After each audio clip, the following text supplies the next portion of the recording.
দুদিন আগে আমার ঠাকুমা মারা গেছে। পরিবারের যত সকল মহিলা হাউ হাউ ভাউ ভাউ করে কাঁদছে।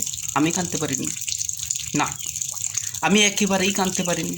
কারণ মনের মধ্যে তো একটাই কথা, আমি পুরুষ মানুষ, আর পুরুষ মানুষের চোখে জল মানায় না।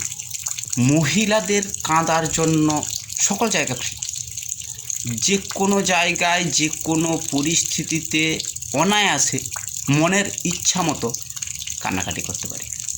কেউ কিচ্ছু ভাববেনি, কেউ কিচ্ছু বলবেন, কারণ এটা তাদের অধিকার। কিন্তু একটা পুরুষ মানুষ সেটা পারেনি। শ্মশান পর্যন্তও গেছি, অনেক সময় মন চাইছে একটু কান্নাকাটি করি। আমার নিজের ঠাকুমা তো, আমার কি মন করেনি? সবটাই মন করছে, কিন্তু পারিনি।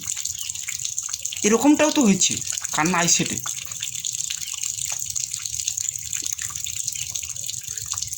মানে কান্নাটা আইসতলো, সেটাকে জোর করে ঘোট মারিয়া ভিতরে ঢুকি দিলি, লোক দেখতে পাবে, লোক যাতে নেই বুঝতে পারে যে আমি কাঁদিনি।